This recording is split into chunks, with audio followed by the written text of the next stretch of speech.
Welcome you all to this discussion session on kinematics of machinery. Okay, so today we are going to discuss some concepts using single cylinder crank chain. Okay, let us go on to the topic. This is also here also we are going to have some details. We are going to discuss certain details about regarding the course outcome 1. Okay, the basics of knowledge, the fundamentals of kinematics, the fundamental mechanisms we are going to see it. Okay, so here you can see this we'll be discussing about single slider crank chain. So what it is actually here, single slider crank chain is a modification of the basic 4-bar chain.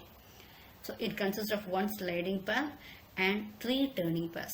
It is usually found in the reciprocating steam engine mechanism. So this type of mechanism will be used for converting the rotary motion into reciprocating motion and also vice versa. Okay, so this will be found in the reciprocating steam engines, I said it already. So now we'll be discussing about its various features.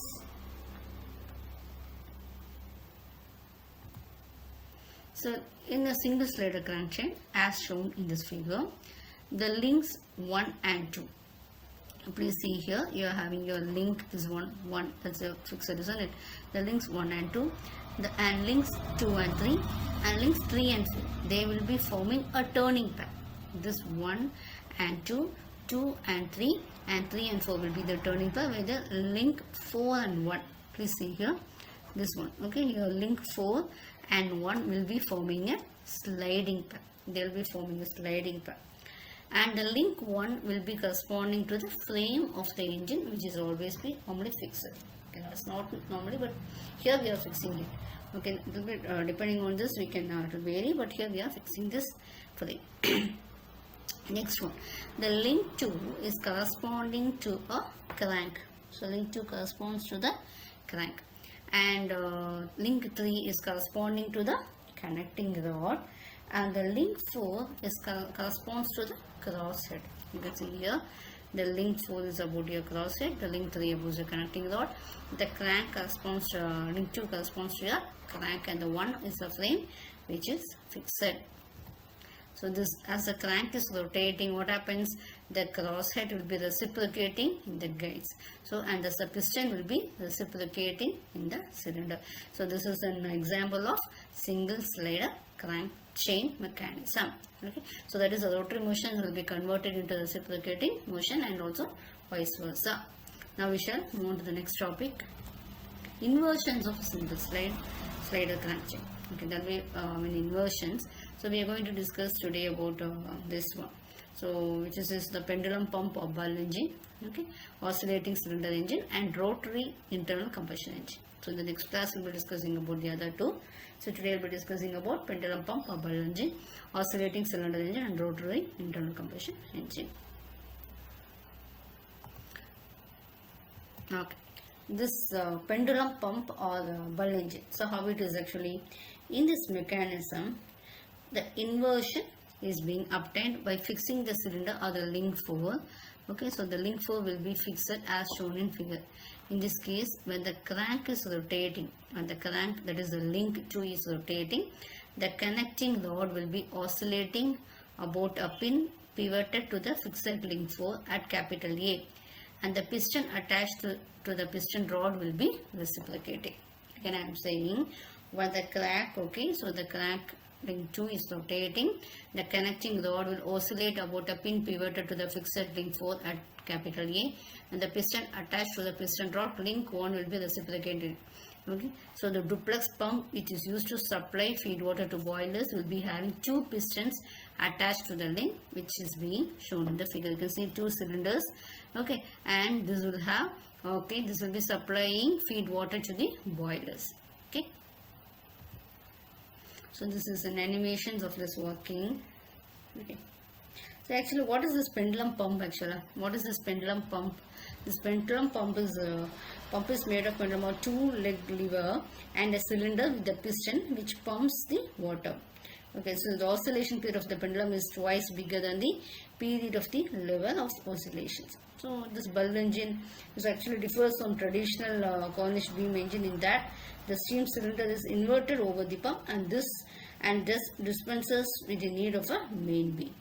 Right, okay. So in the case which link you know very well, one will be fixed there as we shown in the previous figure. Okay. Shall we move on to the next one? Yes.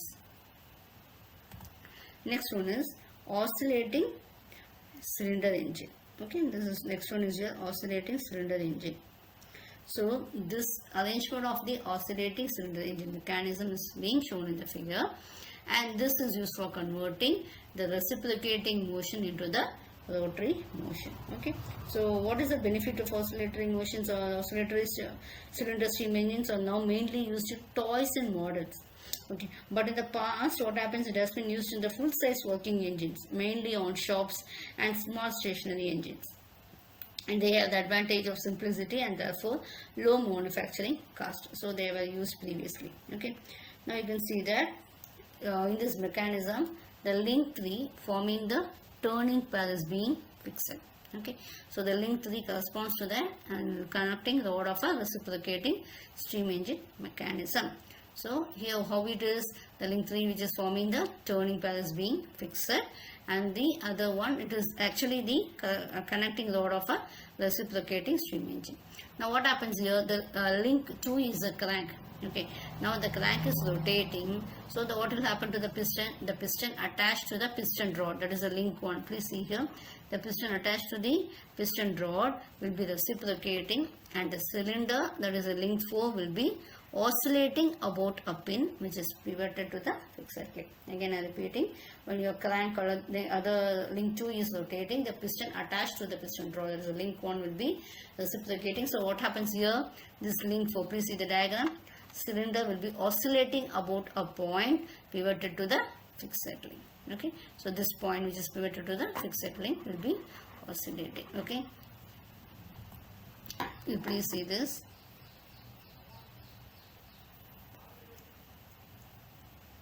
Okay, we see that how it is being moving.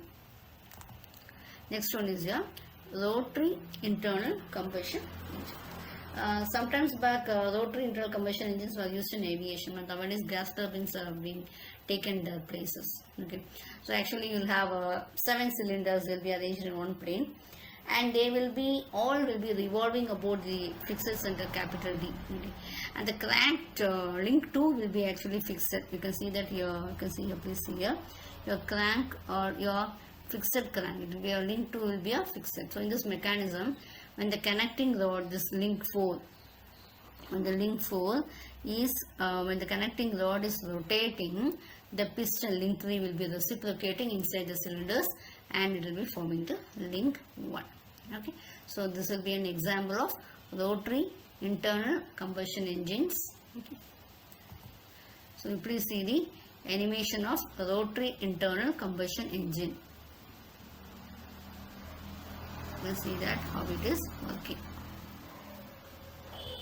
Thanks for watching this video, and in the next session we will be continuing with quick return mechanisms. Okay, bye for now.